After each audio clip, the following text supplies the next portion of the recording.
Forseti Íslands, mennta- og menningarmálaráðherra, rektor Háskóla Íslands og aðrir góði gestir. Verið hjartanlega velkomin á þessa hátíðarsamkomu sem haldin í tilefni af 50 ára afmæli Sagnfræðistofnunar Háskóla Íslands. Ég hef verið beðinn að setja samkomuna í forföllum nýbakaðs forstöðumanns hennar, Mási Jónssonar, sem heldur sig í Osló þessar mundir, en hann væntanlegur alveg á næstu dögum. Fróðleiksmenn eigum við Íslendingar mjög marga, en sagnfræðinga fáa. Svo mælti Björn Þorsteinsson í blaðaviðtali stöðu sagnfræðinnar árið 1967, þar sem hann hvatti til þess að reist væri rannsóknarstofnun í söguvísindum við Bráðastað. Orð Björns minna á fræg ummæli Sigurðar Nordals í ritinu Íslensk menning, þar sem hann segir að Íslendingar vita of mikið sögu sína í hlutfalli við það sem þeir skilja. Orð sem hitta beint í mark. Því sagnfræði snýst ekki aðeins að kunna skila á aragrúa staðreynda, heldur að skilja og skýra söguleg fyrirbæri. Ljá þeim merkingu. Spyrja spurningum söguna og skapandi hátt og reyna svaraðið. Birni Þorsteinsinni, Magnúsi Má Lárussyni og öðrum eldhugum í sagnfræði var það ósk sinni því Sagnfræðistofnun var komið á fót 1971 á miklum gróskutíma í sögu Háskóla Íslands, þegar stigið voru stór skref til að efla hann sem rannsóknar háskóla. Meðal annars voru sett á laggirnar 3 rannsóknarstofnanir við heimspekideild, í bókmenntum, í norrænum málvísindum og í sagnfræði. Reglugerð var gefin út þar 13. apríl 1971 sem telst stofndagur þeirra allra. En það var ekki fyrr en í ársbyrjun 1972 að Sagnfræðistofnun tók til starfa og var sá ágæti kennari Ólafur Hansson fyrsti forstöðumaður. Rannsóknarstofnun í sagnfræði, eins og hún var kölluð fyrstu árin, fékk víðtækt hlutverk. Hún átti annars kennslu og rannsóknir, námskeiðahald og ráðstefnur og útgáfu starfsemi. Þetta fyrirkomulag var að norrænni fyrirmynd og áhersla lögð á að tengja rannsóknir og kennslu. Árið 1983 var kennsluþátturinn færður frá Sagnfræðistofnun og einbeitti hún sér eftir það fyrst og fremst að rannsóknunum sjálfum, útgáfu á rannsóknum kennara og annara og ráðstefnuhaldi. Það var eiginlega þungamiðjan og hefur verið í starfi stofnunarinnar æ síðan. Sagnfræði var lengi vel eina fræðigreinin innan stofnunarinnar, en eftir aldamótin þá bættust við fornleifafræði og hagnýt menningarmiðlun. Fornleifafræðin hefur nokkurt skeið stefnt að því að koma á fót eigin rannsóknarstofu og úr því varð núna bara á þessu ári, í byrjun þessa árs, þannig að nú hafa skilist leiðir milli sagnfræðinnar og fornleifafræðinnar í þessu forhóli, getum við sagt, og ég óska fornleifafræðingum bara innilegar velfarnaðar í hinni nýju stofu og vona jafnframt að sterk rannsóknartengsl haldist áfram milli sagnfræðinnar og fornleifafræðinnar. Og í ár fögnum við sagnfræðingar 50 ára afmæli Sagnfræðistofnunar. Margt hefur drifið á daga stofnunarinnar á þessari hálfu öld, sumt hefur þó ekkert breyst. Þegar ég hóf nám í sagnfræði fyrir margt löngu síðan, var Sagnfræðistofnun aðeins 4 ára, með aðsetur í litlu herbergi á 4. hæð í Árnagarði, án starfsmanns, án skrifstofu og varla með nokkra peninga handa á milli. Situr við það sama nema nú hefur þessi yfirlætis litla stofnun, henni hefur verið þokað í hornherbergi á sömu hæð. En Sagnfræðistofnun ekki aðeins veggir og skrifborð og bækur. Hún fyrst og fremst kennararnir og nemendurnir í sagnfræði og það sem þeir leggja að mörkum til rannsókna, fræðastarfs og samfélagsins almennt. Óhætt að segja að á þessum sviðum hefur lyft grettistaki á þessari hálfu öld. Hér ekki tóm eða tækifæri til að rekja þá sögu, en ég vænti þess að sýningunni sem verður opnuð hér á eftir komi vel fram svo gróska og fjölbreytni sem einkennt hefur starf stofnunarinnar.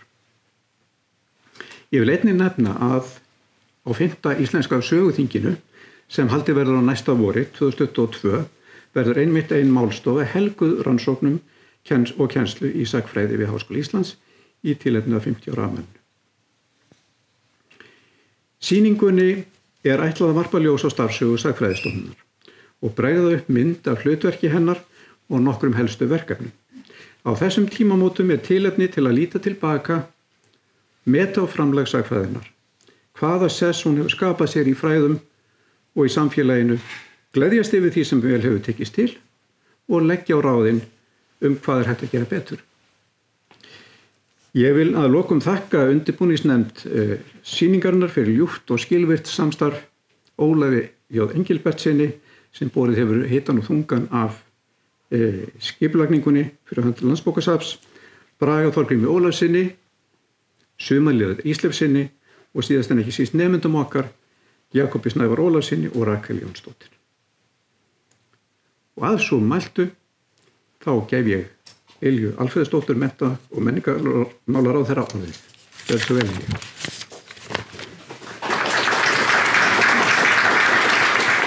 Forseti Íslands, rektor Háskóla Íslands og aðrir góðir gestir. Það er mér sönn ánægja að vera með ykkur í dag og fagna þeim merku tímamótum sem hér eru mörkuð með opnun þessara skemmtilegu sýningu hér í Þjóðarbókhlöðunni. Það er einnig ánægjulegt að geta nýtt tækifæri til að kynnast betur starfsemi Sagnfræðistofnunar Háskóla Íslands ásamt þeim sagnfræði rannsóknum og kennslu sem framfara hér við hugvísindasvið Háskóla Íslands. Þessi stofnun, hún lætur nefnilega tiltölulega lítið fyrir sér fara en hún hefur framlag hennar hefur verið mjög merkilegt og er mjög stórhuga í hjarta í þessa hálfu öld. Á þeim árum þegar Háskóli Íslands var að feta sín fyrstu skref í átt af því að vera sannur rannsóknarháskóli var mönnum strax ljóst að saga og sagnfræði ætti að mynda einn af grunnstólpum vísindasamfélagsins hér á landi. 50 ára saga sagnfræðistofnunar er til marks þá framsýni er þá ríkti hjá stjórnvöldum og akademísku samfélagi að leggja áherslu á rannsóknir í hugvísindum. Þegar aðrir hefðu ef til vill talið að hinn harðari vísindi væri augljósari kostur fyrir þennan unga háskóla. Það er nefnilega svo að við Íslendingar, við erum í eðli okkar sagnfræði og sögu þjóð og saga okkar er grunnurinn að menningunni, sjálfstæðinu og sjálfsímyndinni. Aldrei stofna fólk til nýrra kynna hér á landi öðruvísi en svo að spyrja hvort annað hverja manna þeir séu, rekja svo saman ættir og vinskap, fyrri kynni og tengsl, jafnvel langt aftur í aldir.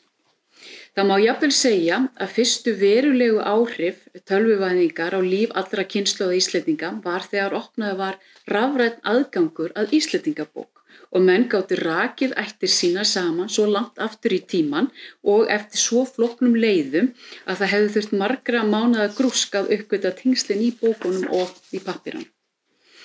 En sagnfræði er að sjálfsögðu svo miklu meira en tengsl einstaklinga. Hún speglar atburði, strauma og stefnur fortíðar og samtíðar. Hún eltir útbreiðslu hugmyndafræði, menningarstrauma, kortleggur verstu stundir okkar mannanna og jafnt þær bestu. Hún leitast við að sýna okkur sannleikann í fortíðinni til að við getum lært af honum hvernig best sé að haga okkur í nútíðinni og forðast að endurtaka sömu mistök fyrri alda í framtíðinni, hvernig svo sem það tekst svo. Gunnar Karlsson sem starfaði lengi innan Sagnfræðistofnunar sagði eitt sinn að saga er besta leiðin til að sjá samtíma umhverfi okkar ferskum augum og gera okkur grein fyrir margbreytileika þjóðfélagsins og sjá að sú leið sem við fetum nú er ekki alltaf sú eina eða sú besta. Þannig eykur sagan víðsýni og umburðarlyndi. En þann dag í dag er það ein megin áhersla Íslands í vísindamálum, bæði hér heima og á alþjóðavettvangi að leggja áherslu á hug- og félagsvísindi í samfélaginu og að lyfta ekki bara mikilvægi þessara greina hér heima, heldur hvetja til að hug- og félagsvísindi séu alltaf með í samtalinu, jafnvel þegar viðfangsefnið virðist meira á sviði raun- og náttúruvísinda. Gott dæmi er samstarf okkar í norðurslóðamálum. Þegar Norðurskautsríkin hvetja til rannsókna á lífríki, jarðfræði, efna og eðlisfræði, höfum við Íslendingar alltaf einnig lagt mikla áherslu á hug- og félagsvísindi. Til dæmis á hlutverk sagnfræðinnar í að skrá og kortleggja áhrif loftslagsbreytinga á umhverfi okkar mannanna og eins huga að því hvernig þjóðfélög breytast í takt við umhverfið og geta jafnvel notað lexíusöguna til að bregðast við síbreytilegum heimi. Það gleðiefni að loks tókst að halda upp á 50 ára afmæli Sagnfræðistofnunar Háskóla Íslands. Faraldurinn sem neytti okkur til að fresta hátíðahöldunum tímabundið mun eflaust líka verða viðfangsefni rannsókna stofnunarinnar á komandi árum, alveg eins og spænska veikin eða svartidauði hafa verið viðfangsefni hennar á undangengnum áratugum. Ég segi til hamingju með Sagnfræðistofnun Háskóla Íslands, miðstöð sögu og sagnfræði okkar Íslendinga í hálfa öld. Til hamingju með daginn.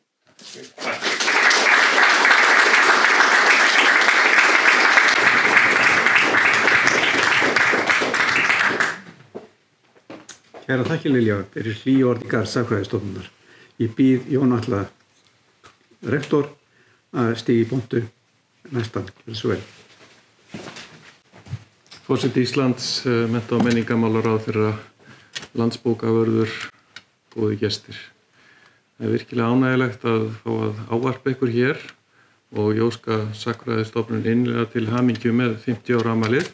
Og það er náttúrulega skemmtilegt að minnast þess líka að nú er 110 ára afmæli Háskóla Íslands og við erum að fagna því á þessu ári. En ef við bara svona horfum við sögun og ég er allt fullt af sagnfræðingum, þá er Háskóli Íslands eins og Guðmundur kom inn á í sínu ávarpi hérna á sínu 110 ára afmæli eftir að hann stofnaði 1911, þá höfum við skipt honum upp í megin svona þrjú skeið, svo má kannski deila þau.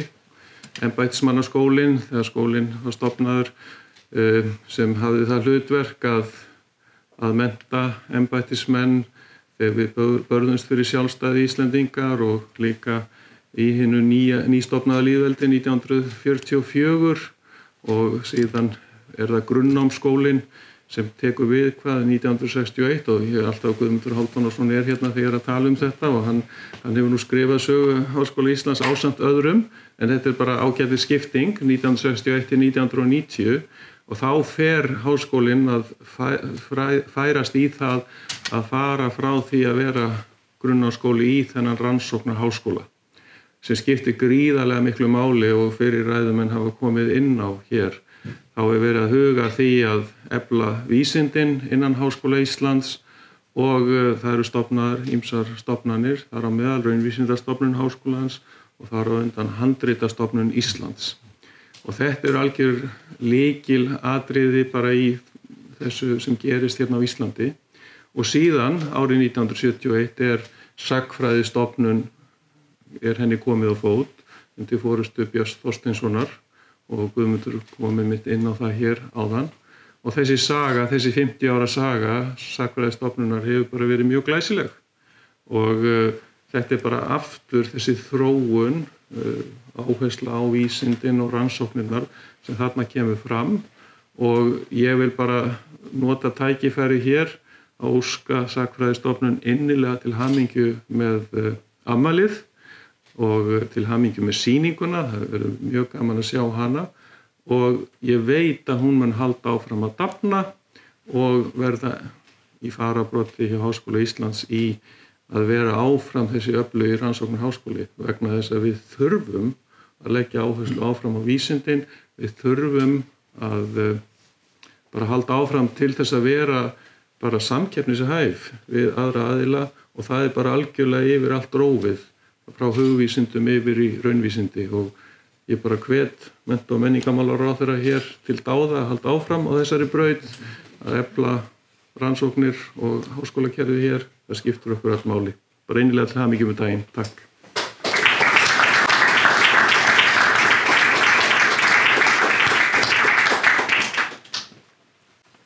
Kæra þakkir fyrir góðar óskir og nú komið að innanbúðarmanni í háskólanum og ég veit ekki hvort það ég kalla hann einn af the founding fathers eða kannski the founding sons en hann var svo ungur þegar þetta gerðist.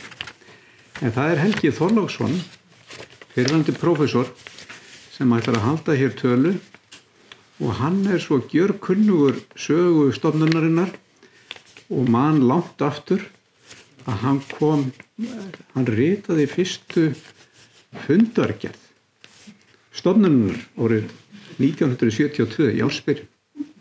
Ég hef ekki að gefa Helga Þorláksinni gott klapp og orðið.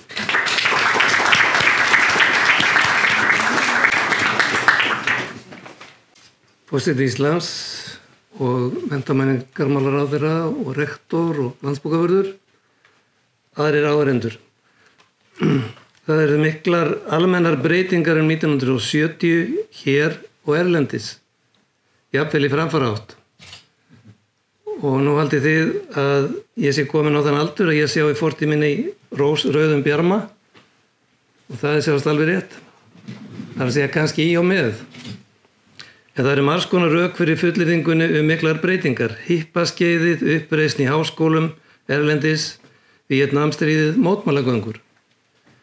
Allt var þó rólegra hérlendis en víða erlendis en fólki fannst til dæmis kjör Kristjáns Eldjátti forseta 1968 vera uppreist gegn gömlum ríkjandi viðhorfum. Viðreisnarstjórnin svo nefnd sat í 12 ár en féll 1971 og við tók vinstristjórn. Margir gerðust örlítið vinstrisinnaðir og djarfir að eigin mati. Núna var til dæmis tíska að vera ungur. Áður þótti fínt að vera gamall en ekki lengur. Áður létu miðaldra karlar sér vaxa ístrur og báru barðastóra hatta og stjórnuðu heiminum. Svo hættu miðaldra karlar að bera barðastóra hatta, létu sér vaxa síðara hár, reyndu að líta út fyrir að vera grannir og héldu áfram að stjórna heiminum. Rauðsokkur voru enn ekki komnar fram, hvað þó feministar, við erum að tala 1970, en það stutt í rauðsokkurnar. Karlar gerðust enn djarfari, fengu sér breið bindi, jafnvel skræbót, áður en þeir áttuðu sig á því að bindi voru kannski ekki málið, heldur opið hálsmál. Og jafnvel rúllukragapeysur, þær þóttu lýsa sérstakri framsækni. Allt þetta vitni að það var jarðvegur fyrir breytingar. Fjöldasprenging varð í Háskóla Íslands eins og öðrum vestrænum háskólum. Það þurfti að reisa ný hús og Árnagarður reis 1968-9. Sagnfræðikennarar fluttust þangað úr aðalbyggingu og þar með öll sagnfræðikennsla. Þarna var sérstakt herbergi á 4. hæð fyrir væntanlega sagnfræðistofnun. Eftirvænting ríkti meðal sagnfræðinga vegna sagnfræðistofnunar og vonir voru bundnar við hana. Björn Þorsteinsson sagnfræðingur sagði 1967 að sögurannsóknir á Íslandi væru að minnstakosti öld á eftir tímanum og reisa yrði rannsóknarstofnun í söguvísindum hið bráðasta. Hann virtist sjá fyrir sér stofnun þar sem 4 til 5 menn ynnu óskiptir að rannsóknum, líklega eitthvað í líkingu við Árnastofnun. Magnús Már Lárusson prófessor í sagnfræði sagði árið 1968 að rannsóknarstofnun í sagnfræði yrði að rísa hið fyrsta og taldi hillu undir hana þegar að starfsemi hæfist í Árnagarði haustið 1969. Það skildi sagnfræðin fá afdrep, ég vitna til uppörfunar til rannsókna og annars, eins og hann orðaði það. Í reglugerð sagði, þegar það kom, að stofnunin skildi annars grundvallar rannsóknir í sagnfræði og skildum greinum að þessu vék Guðmundur áðan, en sagnfræðistofnunin átti ekki aðeins að gera þetta heldur sjá alla kennslu í sagnfræði samkvæmt reglugerðinni og líka gangast fyrir ráðstefnum, námskeiðum, rannsóknaræfingum og fyrirlesturum, þar að segja væntanlega opnu fyrirlesturum og annars útgáfustörf. Þannig að það var nóg að gera. Fyrst lítilega kennslumálin. Árið 1968 luku prófi fyrstu BA-nemar sem höfðu numið bæði mannkynssögu og Íslandssögu. Áður var mannkynsaga kennd sér til BA-prófs en Íslandssaga var hluti af svonefndum íslenskum fræðum, þríeinni grein sögu, málfræði og bókmennta. Þeir sem luku þessari grein með Íslandssögu sem aðalgrein kölluðu þessi vanalega Cand.Mag, sumir Mag.Art. En titluðu sig ekki sagnfræðinga. Jafnvel ekki heldur þeir sem hefðu tekið mannkynssögu með á BA-stigi. Væri íslensku maður nefndur sagnfræðingur þessum tíma þótti líklegt hann hefði numið við Hafnarháskóla og ekki lokið prófi. Núna skildu þeir sem luku hinu nýja BA-námi í sögu eiga þess kost að hefja sagnfræðinám til Kant-Magprófs. Árið 1971 var Sagnfræðingafélagið stofnað, var markmið þess ekki síst að efla stétt sagnfræðinga og stuðlað meiri og eðlilegri notkun titilsins sagnfræðingur. Lúkning háskólanáms var megin viðmiðun. Félagið var enn eitt vitnið nýja tíma 1970. En hvaða stefnu átti stofnunin annars að fylgja í störfum sínum? Þessa spurðum við 3 sem sátum í fyrstu stjórninni, prófessor Ólafur Hansson, prófessor Þórhallur Vilmundarson og stúdmag Helgi Þorláksson. Sagnfræðinema á kandidatstigi í námi sem ekki var búið að skipuleggja. Það var nýjung og tíman á táknum 1970 að stúdentar ættu fulltrúa í háskólastofnunum sem þessari og sett var í reglur að stúdentar ættu fasta fulltrúa á deildarfundum. En fyrir unga fólkið í salnum, hverjir voru Ólafur og Þórhallur? Þeir voru landsvægir sagnfræðingar. Almennt var haft verið sagt að Ólafur vissi allt. Hann var þekktur fyrir að semja spurningar fyrir spurningaþætti í útvarpi og var jafnan dómari sjálfur. Hann kenndi mér í MR og þar gekk svo saga að köttur hefði sloppið inn í skólan, nemendur tekið hann og farið með inn í kennslustofu til að koma kennara úr jafnvægi. Kennarinn kom, það var Ólafur Hansson, leit á köttun og sagði: "Hvað er það að gera með læðun og Óðinsgötu 16B?" Ólafur var vinsæll maður. Hann þekkti alla nemendur sín úr MR í sjón og heilsaði þeim á götu, jafnvel yfir götuna, lyfti þá brúnum og kinkaði kolli örlítið og snöggt. Sumir glöddust og gleyma þessu aldrei. Árið 1967 varð Ólafur prófessor í mannkynssögu hinn fyrsti. Þórhallur var prófessor í Íslandssögu árið 1961. Það fór mikið orð á honum 1970 fyrir kenningu sem hann setti fram og nefnist náttúrunafnakenningin. Hún snerist það að margar persónur í landnám og Íslendingasögum verður lesnar út úr örnefnum. Undir Ingólfsfjalli eru til dæmis tannastaðir, oft talið að einhver tanni hefði búið þar. Í fyrirlestri sýndi Þórhallur myndir af klettastrýtum í röð á tannastöðum og sagði: "Þetta eru ekki aðeins fáanar tennur, þetta er heilt gebis." Falskir tangómar nefndust þessu danska orði, gebis, í reykvísku fyrir hálfri öld. Slíkir gervigómar voru geymdir næturlangt í vatnsglösum á náttborðum en eru vist alveg að hverfa, eins og sögur týnda góma sem voru líka vinsælar einu sinni. Áheyrendur skemmtu sér almennt vel á fyrirlesturum Þórhalls og kenningin ögraði þeim sem trúðu á sannleiksgildi Íslendingasagna og landnámu. Þórhallur birti árið 1969 rit sem nefnist sagnfræði, fjallar þróun sagnaritunar, heimspekikenningar sögu og heimildafræði. Slíkt rit á íslensku hefði ekki sést fyrr við Háskóla Íslands og ég viti. Þórhallur nýtti það í kennslu á kantastígi með fjölda annara erlendra rita. Þetta var nýjung, fjall í kramið og lýsti viðleitni við að gera sagnfræði faglega og akademiska. Ég held að Þórhallur hafi engum markað þá stefnu sagnfræðistofnunar að sinna aðalega tvennu, að hún beitti sig fyrir útgáfu fræðirita og í öðru lagi samvinnu við erlenda sagnfræðinga og þetta varð. Þórhallur kom ritröðinni sagnfræðirannsóknir af stað. Árið 1979 hófst svo útgáfa annarra ritröða Rifsafls sagnfræðistofnunar og í ritröðunum 2 hafa birst alls 70 rit. Það orð hvíldi á kennurum í sagnfræði við Háskóla Íslands og háskólakennurum almennt 1970 að þeir birtu ekki mikið á prenti. Jafnvel var hæðst að því að í ritaskram sínum 10. háskólakennarar vandlega minningargreinar úr dagblöðum. Eitthvað menn hæft í þessari gagnrýni og illa gekk að gefa tímariti sögum 1970 og greinar þar voru oft eftir lögfræðinga, guðfræðinga, bókmenntafræðinga og náttúrufræðinga. Sagnfræðingar sem birtu þar greinar voru fáir en þetta breytist. 1970 bar á samnorrænum rannsóknarverkefnum í sagnfræði og Íslendingar komu lítt við sögu þeirra. En það var áhugi á því sumstaðar á Norðurlöndum að hafa Íslendinga með. Hrundið hafði verið af stað rannsóknum í norrænum byggðarsögurannsóknum sem hér nefndist mann á meðal eyðibýlarannsóknir. Íslendingar höfðu orð á sér erlendis fyrir að svara helst ekki bréfum. Haft það fyrir satt að Íslendingar svöruðu seint bréfum eða ekki að því að þeir vissi ekki nema að þau lentu á söfnum og vildu þá hafa þau vönduð og útgáfuhæf. Hvað en það? Þeir sem stóðu fyrir hinum norrænu byggðarsögurannsóknum létu sér ekki nægja að senda bréf sem ekki var svarað, heldur kom í hópferð til Íslands og heilsuðu upp á sagnfræðinga. Það var Magnús Már Lárusson, nýlega orðin rektor, og Björn Þorsteinsson, nýlega orðin lektor í sagnfræði. Haldnir voru fundir með útlendingunum, farið í ferðir. Þessi Íslandstúr hinna norrænu frænda og einnar frængu var hvetjandi fyrir Sagnfræðistofnun og örvaði bréfaskriftir. Heimsóknin var líka hvati þess að Sagnfræðingafélagið var stofnað. Magnúsi Má og Birni fannst að sagnfræðinga skorti andlit út á við. Þeir var kannski hugsað, nú nútíminn að koma og við verðum að bregðast við. Skyndilega var Sagnfræðistofnun líka orðin formlegur aðili að öðru norrænu rannsóknarverkefni Vesturheimsferðir. Þórhallur tók að sér að vera tengill og stúdentarnir Júníus Kristinsson og Helgi Skúli Kjartansson réðust í verkefni innan ramma þessa prósekts. Vesturfara skrái mikla sem Sagnfræðistofnun gaf út til vitnis þetta starf. Björn Teitsson, þá nýbakaða MacArt, dvaldist í Noregi árið 1971 til að læra byggðasögurannsóknir eða eyðibýlarannsóknir og þær fengu svo inni í herbergi Sagnfræðistofnunar á 4. hæð í Árnagarði. Herbergi stóð autt 1970-71 en þá lögðu nemar í nýrri greinað undir sig, það voru sálfræðinemar. Í janúar 1972 krafðist stjórn Sagnfræðistofnunar að fá herbergi til ráðstöfunar en rektor sagði að sálfræðinemar skyldu halda því til vors.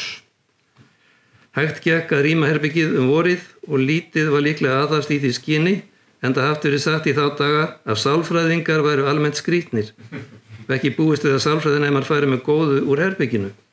En þeir voru fljótlega eftir að menn þorðu að yrða á þá enda eru sálfræðingar og sálfræðinemar ekkert skrýtnari en við hinn, held ég.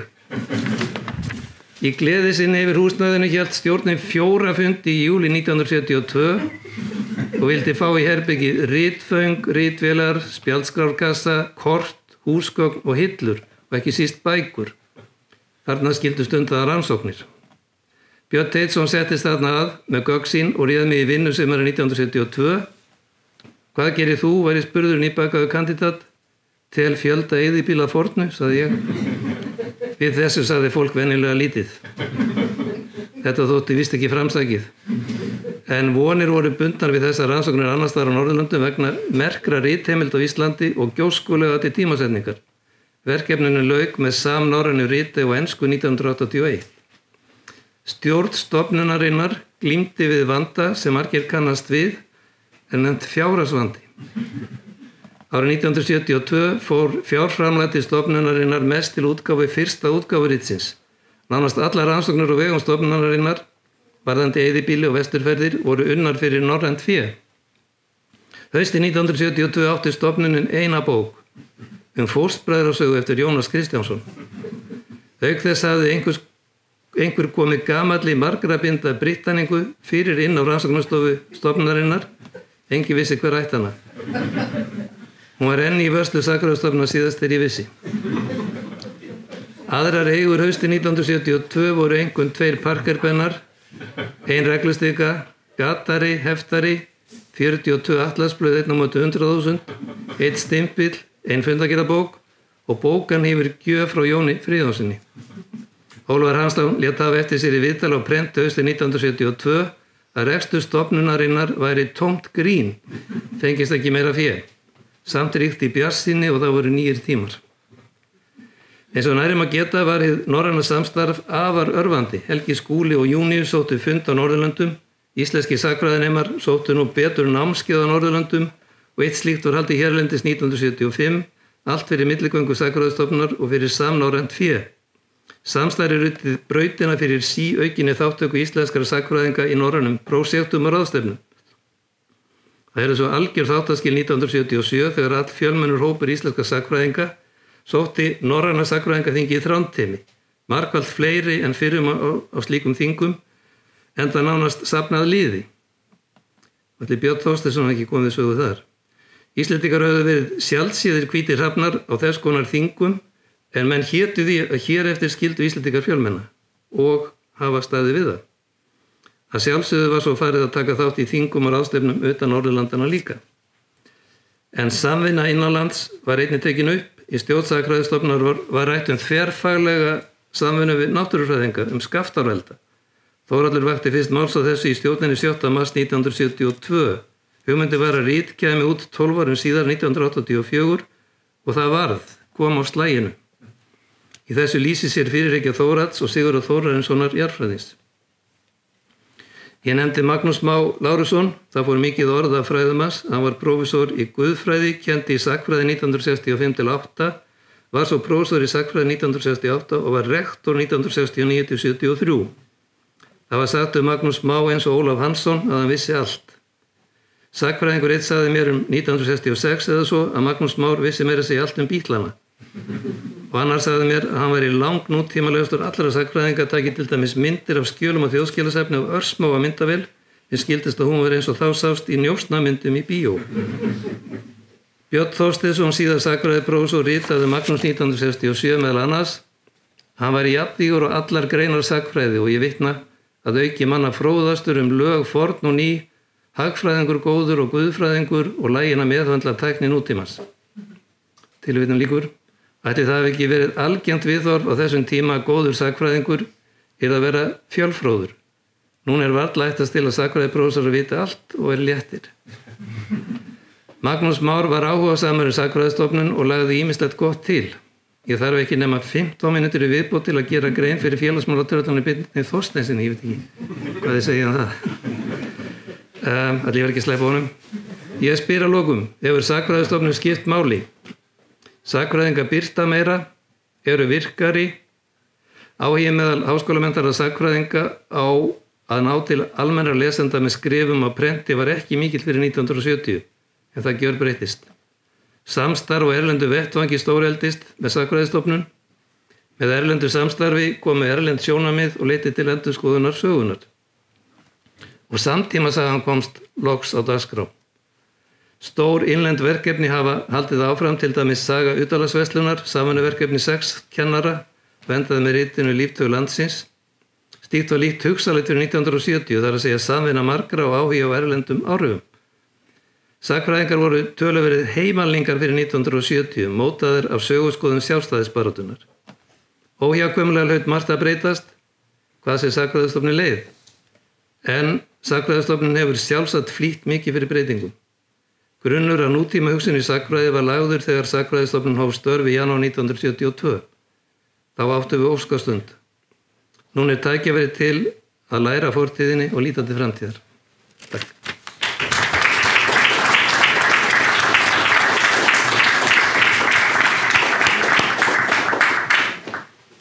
Kæra þakkir, Helgi, fyrir góða ræðu og rifjast upp margt í þessari sögu.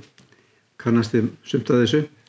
En nú komið að því að opna sýninguna og við höfum fengið góðan gest til þess. Hann var líka innanbúðar maður í sagnfræðinni þar til fyrir skemmstu og þarna sjá menn hvað sagnfræðin hefur mikla möguleika í samfélaginu til þess að vaksa og dafna í ýmsar áttir. Og það engin annar en forseti Íslands, Guðni T.H. Jónasson. Gjörðu svo vel, Guðni. Takk fyrir.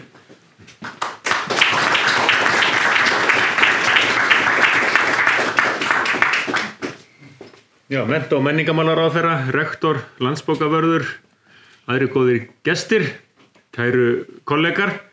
Jú, mikið rétt. Ég minnist þess að hafa skrifað ítarlegar greinargerðir fyrir Sagnfræðistofnun störf á liðnu ári, eitthvað sem þurfti að halda til haga og þrátt fyrir alla þá virðingu og vegsemd sem ég hef notið, þá held ég að ég muni áfram á minni ferilskrá halda til haga félagi Sagnfræðistofnunar frá árinu til ársins og þar fram eftir götunum. Aldrei náði ég þó að skrifa, gefa út rit á vegum Sagnfræðistofnunar, en það stóð þó eitt sinn til. Ég minnist þess að ég komst í mikil gögn og merk sem eru nú geymt hér á Landsbókasafni og hugsaði mér gott til glóðarinnar að koma þeim á framfæri við almenning og sá fyrir mér að bjóða til birtingar grein í lesbók Morgunblaðsins þetta merka efni og hófst handa og sá að nokkrum dögum liðnum að það myndi nú ekki duga til. Og kúrsinn var settur á sögufélag að birta greinum efnið í sögu og enn var skrifað og þetta nú böl okkar sagnfræðinga, kröfur lengd og þess áttar og ég sprengdi alla skala þar líka og sá að við svo mátti ekki unna og hafði samband og ég þykist muna það rétt, en við þykjumst nú líka vita það í sagnfræðina að það nú ekki góður inngangur að frásögn. En ég þykist muna það rétt, Guðmundur, að þú hafi tekið vel í að gefa þetta rit út á vegum Sagnfræðistofnunarinnar. En það var sama sagan þar. Þegar leið á þóttist ég sjá að efniviðurinn væri nú bara þess eðlis að hann gæti átt erindi, og nú þarf ég að vanda mig, út fyrir kannski svona væntanlegan kaupenda hóp rits Sagnfræðistofnunar. Þannig að við skildum við það mjög sáttir við Guðmundur að ritið yrði ekki gefið út af vegum Sagnfræðistofnunar, heldur yrði leitað til stærra forlags, og svo var raunin, og útkom bókin Völundarhús valdsins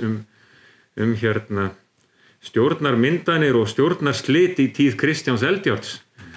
Og þetta nefni ég líka til þess að vekja athygli á því að við þurfum, við sagnfræðingar, að hafa vettvang eins og Sagnfræðistofnun, þar sem við getum gefið út okkar ítarlegu fræðarannsóknir, kynnt til sögunar nýjar heimildir og nýjar greiningar og nýjar ályktanir og ný viðhorf og ný sjónarhorn.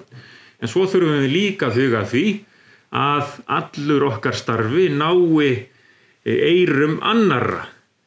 Ég ætla ekki að segja það sem ég að fara að segja, að við höfum annars vegar Fílabeinsturn og hins vegar Markaðstorg, en þið skiljið hvað ég á við. Og við þurfum sumsé að hafa alltaf í huga við okkar rannsóknir að þær standist ítrustu fræðilegar kröfur, og að við sagnfræðingar getum skipst á skoðunum og notið þess að birta okkar rannsóknir. En svo þurfum við líka að huga að því að þær nái út fyrir okkar raðir. Því að fellur tré í skóginum ef enginn heyrir það. Rannsókn unnin ef enginn sér hana. Við þurfum sem sé alltaf að huga að því að koma okkar rannsóknum á framfæri, og þar hefur Sagnfræðistofnun svo sannarlega hlutverkið að gegna. Og ég nota þetta tækifæri til að óska Sagnfræðistofnun og öllum sem að þar hafa unnið, þar með töldum Helga Þorlákssyni stútmag og ykkur öllum hinum allra heilla, og þetta eru merk tímamót, hálfrar aldar afmæli og önnur hálf öld í það minnsta framundan, þar sem við munum áfram njóta Sagnfræðistofnunar sem vettvangs fyrir okkar rannsóknir í þágu lands og þjóðar.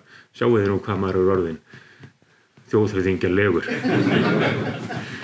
En samt nú aftur og enn þessi sagnfræðingstaug í manni. Þannig að hver veit, kannski kem ég einhvern tímann aftur til formað Sagnfræðistofnunar og býð til útgáfu rit sem mér þykir voða spennandi. En sumsé, með þeim orðum, þá segi ég svo að sýning hér innanhús á Sagnfræðistofnun og hennar verkum í hálfa öld opnuð. Og aftur til hamingju með afmælið. Takk fyrir mig.